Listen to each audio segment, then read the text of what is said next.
الحمدللہ رب العالمین والصلاة والسلام على سید المرسلین اما بعد فاعوذ باللہ من الشیطان الرجیم بسم اللہ الرحمن الرحیم پڑھیے الصلاة والسلام علیک یا رسول اللہ وعلی آلک واصحابک یا حبیب اللہ الصلاة والسلام علیک یا نبی اللہ وعلی آلک واصحابک یا نور اللہ۔ درود پاک پڑھنے کے بے شمار فضائل و برکات ہیں۔ اللہ پاک کے آخری نبی رسول ہاشمی صلی اللہ تعالی علیہ وآلہ وسلم نے نماز کے بعد حمد و ثنا اور درود شریف پڑھنے والے سے فرمایا، دعا مانگ قبول کی جائے گی، سوال کر دیا جائے گا۔ تو پتہ یہ چلا کہ جب بھی نماز سے فارغ ہوں تو اللہ پاک کی حمد و ثنا کر کے، جیسے ہم کہتے ہیں نا الحمدللہ رب العالمین والصلاة والسلام علی خاتم النبیین، یہ کوئی بھی خطبے کے الفاظ جس میں اللہ کی حمد بھی ہو، اللہ کی ثنا بھی ہو، اور اس کے بعد درود پاک پڑھ لیں، یعنی یہ اگر آپ نے نماز کے بعد کام کر لیا اور اب دعا مانگیں تو کیسی قبول ہوتی ہے کہ نبی پاک نے کیا فرمایا کہ دعا مانگ قبول کی جائے گی، سوال کر دیا جائے گا۔ تو یہ خاص پھر قبولیت کا وقت ہو جاتا ہے۔ اور ویسے بھی جمعہ کا دن ہے، آج مبارک دن ہے، اور ہم کوشش کرتے ہیں کہ ہر جمعے کو یہ حدیث پاک ایک بار پھر سن لیا کریں کہ اللہ کے نبی علیہ الصلوۃ والسلام نے فرمایا، جس کا مضمون ہے کہ جو کوئی شخص جمعہ کے دن مجھ پر 200 بار درود پاک پڑھے اس کے 200 برس کے گناہ معاف کر دیے جاتے ہیں۔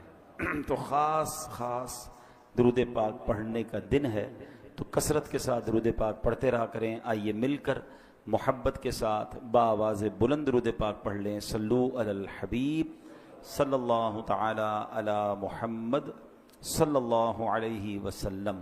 دعائیں ہوتی ہیں مقبول اس وسیلے سے، خدا کی خاص عنایت درود پاک سے ہے۔ ازل کے دن سے میرے مصطفیٰ کے چرچے ہیں، تمام دہر پہ رحمت درود پاک سے ہے۔ اللہ درود پاک سے سچی محبت عطا فرمائے۔ جمعہ کا جو بیان ہوتا ہے اس میں الحمدللہ ہم قرآن کی باتیں، قرآن کریم فرقان حمید کی کچھ آیتیں، پھر اس کے بعد اس کا ترجمہ اور اس سے ملنے والے میسج کو سمجھنے کی کوشش کرتے ہیں۔ آج قرآن پاک کی جو آیت ہے، میں اگر یہ کہوں تو غلط نہ ہوگا کہ قرآن کی اگر مشہور ترین آیتوں میں سے ایک آیت ہے، ویری امپورٹنٹ اور بہت کمال کی آیت ہے۔ پارہ نمبر 2 ہے، سورہ بقرہ ہے، اور آیت نمبر ہے 154۔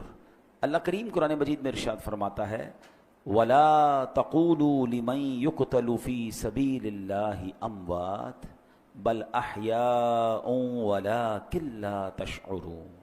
بڑی کمال کی آیت۔ اس کا ترجمہ کیا ہے؟ آسان ترجمہ قرآن کنز العرفان۔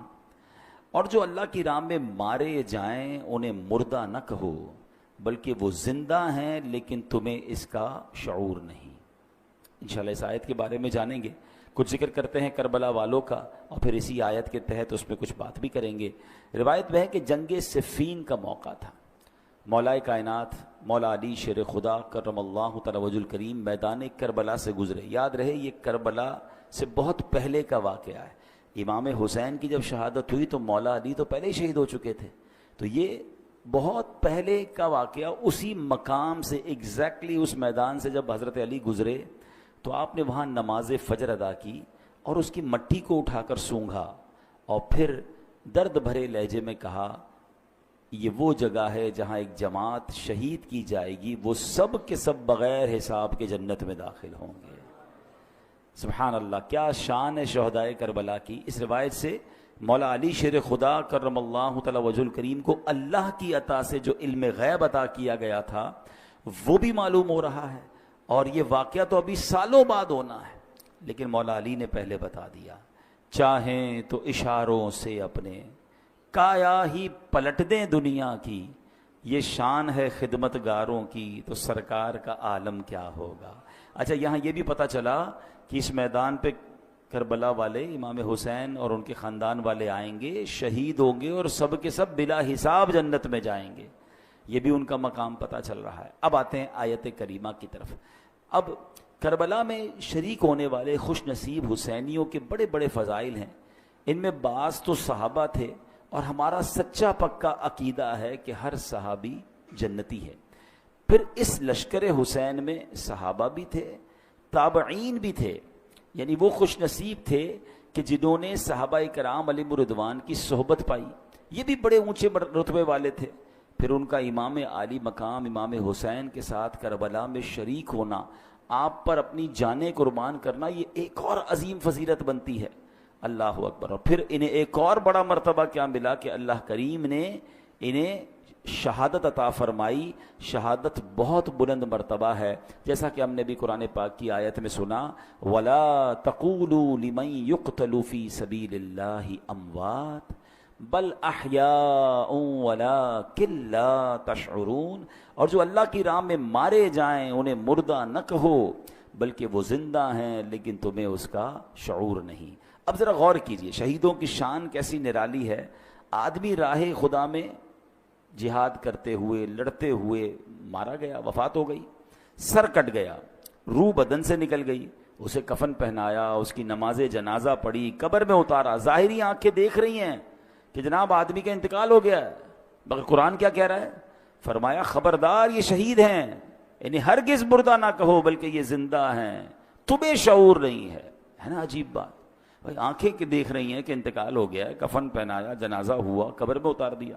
بلکہ ایک اور قرآن کی آیت میں کیا ارشاد ہوتا ہے، وَلَا تَحْسَبَنَّ الَّذِينَ قُتِلُوا فِي سَبِيلِ اللَّهِ أَمْوَاتًا. قرآن کہتا ہے جو اللہ کی راہ میں شہید کیے گئے ہرگز انہیں مردہ خیال نہ کرنا. اللہ اکبر. یعنی کہنا تو دور کی بات ہے، اپنے دل میں بھی شہید کو مردہ بھی سوچنا بھی نہیں ہے. دو آیتیں یاد رکھیے کہ ایک جگہ کہا کہ انہیں مردہ نہ کہو، یہ زندہ ہیں، تمہیں شعور نہیں ہے. دوسری جگہ فرمایا ان کے بارے میں مرنے یعنی موت کا، یعنی یہ مردہ ہو گئے، اس بات کا خیال بھی دل میں نہیں لانا ہے. اللہ اکبر. کیوں؟ کیونکہ یہ دنیا سے چلا گیا ہے، اللہ پاک کے ہاں اب بھی زندہ ہے، اسے رزق دیا جاتا ہے.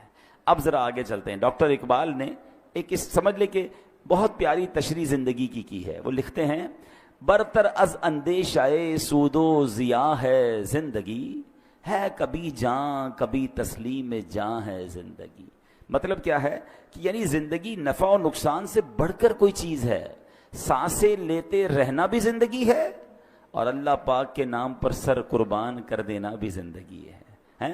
موت کو سمجھے ہیں غافل اختتام زندگی، موت کو سمجھے ہیں غافل اختتام زندگی، ہے یہ شام زندگی صبح دوام زندگی. یعنی یہ غافل لوگ سمجھیں کہ بھئی موت ہو گئی تو زندگی ختم ہو جائے گی. نہیں، بلکہ موت زندگی کا اختتام نہیں ہے. ہاں، موت ایک موڑ ہے جہاں سے بندہ فانی زندگی سے نکل کر دائمی اور حقیقی زندگی کا آغاز کرتا ہے. اور یہی ہمارا عقیدہ ہے. ہم اس دنیا میں ایک فانی زندگی گزارنے آئے ہیں. اصل تو جو دائمی ہماری زندگی ہے، ہمیشہ رہنے والی زندگی ہے، جو لمبا عرصہ رہنا ہے، وہ تو آخرت کا ہے. یہاں تھوڑا ٹائم آئے ہیں.